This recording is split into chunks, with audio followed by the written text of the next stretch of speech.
Hello, this is Dr. James, and today I'm going to talk about trying to fix this Honda,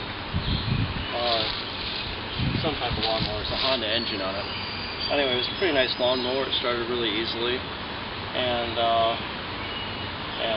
we hit a rock with it, and then it started smoking and losing power. And the internet says that maybe that is due to a sheared key pin. And so let's take a look here. Here's a mower, and sheared key pin would be under here, so we'd have to take this thing off.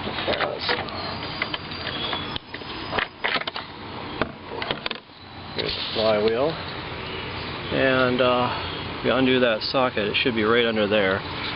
So we have a few different sockets here.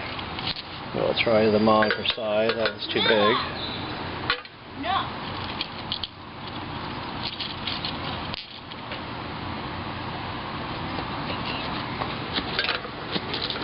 Okay, this one's a little bit loose. That's a 13/16.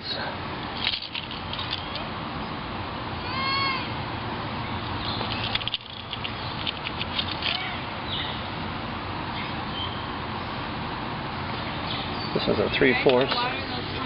And that one looks like it fits on there pretty snugly, so maybe we'll try that one. Okay, so we got our socket on there, and it's righty-tighty, lefty-loosey. Let's put our ratchet on there, so this way we'll tighten.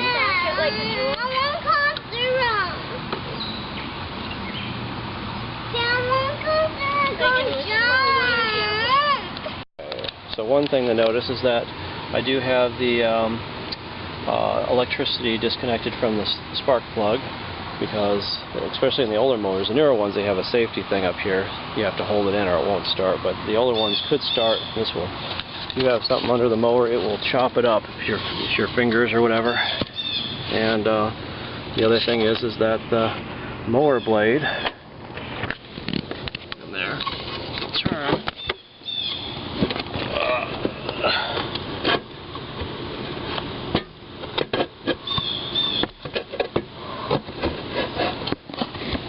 If you don't stop it, when you turn this thing up here, it turns the mower blade as well.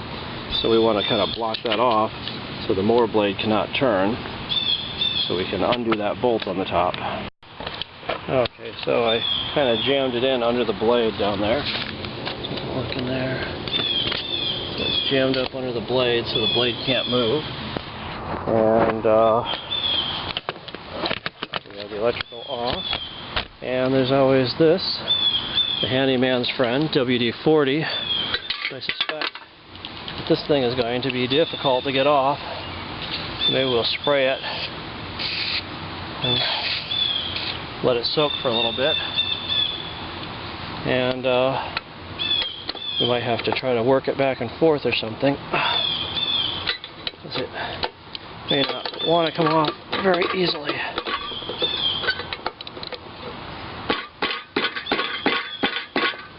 And it's not. Okay, so maybe we'll let it soak for a little while.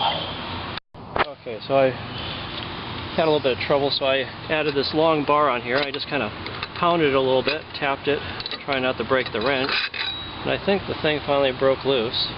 See, torque is radial arm times force, right? So if you put a real long radial arm on your wrench, you can put a lot more torque on it.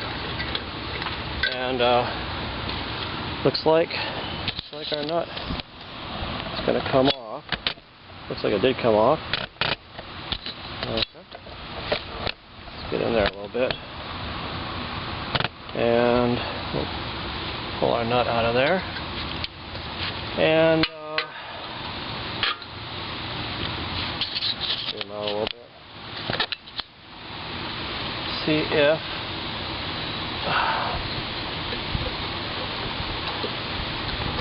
oh my God. I think probably the key's sheared off, because let's take a look down in there. I think there's supposed to be a key in that slot right there, and I don't see anything keying that. So that's not looking good, but let's try to get in there and take a look at it. Okay, so the next step here, need to figure out how to get this flywheel off. Yeah, because it looks like probably, if we were correct, it looks like probably the key is sheared off. That's my guess. And that flywheel is kind of jammed down there. We don't want to break it. Some of the people on the internet suggested that maybe you put the screw on loosely, maybe try tapping on it a little bit. Maybe that will loosen her up.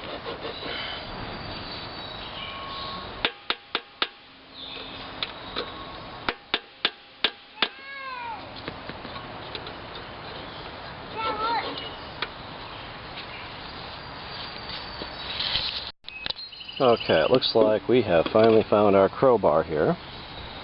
So, nothing like a little extra radial arm. Try to get it kind of in the center of this as much as we can. Maybe try to rotate it around a little bit and pry up on it. Tap on it a little bit. Let's see if we can persuade it. Okay. Oh. Rotate this thing around. Yeah, I guess we'll work on this for a little bit. Maybe this will help. Okay, here we have a new technique we're trying out. I have the crowbar going in through the front, and I can come right in up under next to the shaft. The closer you press up near the shaft, the less torque there's going to be on it. Torque is what will break this thing.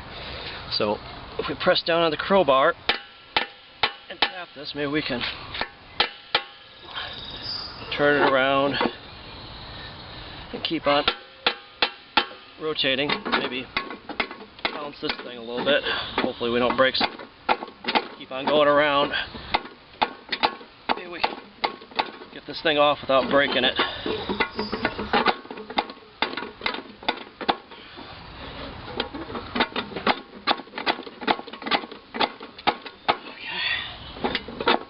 I think it might be moving, but it's so hard to tell. Okay. Okay, so we're still trying to get this top flywheel off of the mower. And I've tried a bunch of different things. My buddy at work loaned me this guy here. This is a great thing. Let's take a look at this.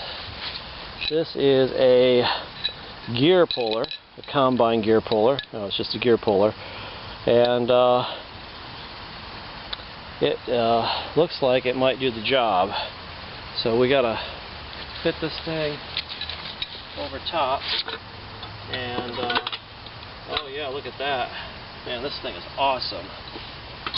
Man, this is incredible. Look at that. Let's take a look at this up close. Okay, so see there's a little pointy thing at the end of that guy, and that can go into the divot down there. And this thing can grab on. It has like little hooks all around it, and it can grab on to that flywheel and hopefully pull it off. So let me get that thing on, and we'll see if we can crank that flywheel off.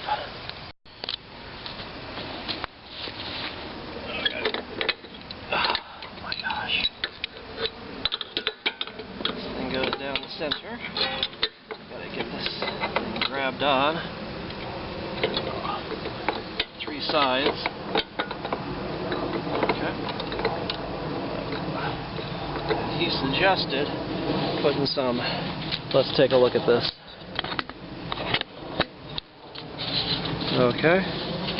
We got the hooks down underneath the flywheel on all 3 sides. And my buddy's a mechanical engineer. He suggested that I put some, you guessed it, the handyman's favorite tool, zip ties. We'll put some zip ties around this guy. We might need to stick 2 together. This is a great trick. You can just make sure we got these things lined up right. Giant zip ties, and you can stick one into the other, and then There we go. Look at that.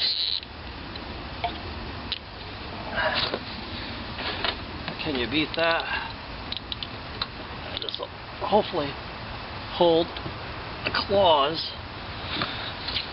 on this thing while we screw it out.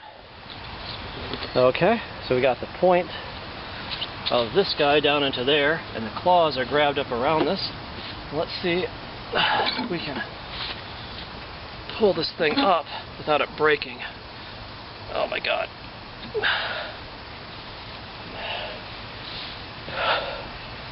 Okay.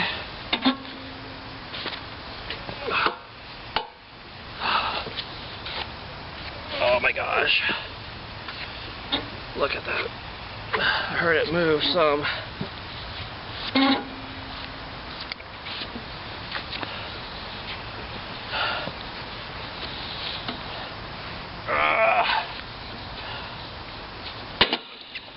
Well, there, oh my gosh. Look at that. It came off. So, anyway, let's zoom out a little bit. So, here we go. The gear puller seems to do the trick, pulling the flywheel off. Let's take a look down here and see what the problem is, because I suspect it was a sheared pin. Yeah, see this? The pin down here looks like it's not really quite positioned right. So something, it must have jumped off that or something. Now let's take a look at the flywheel. Well,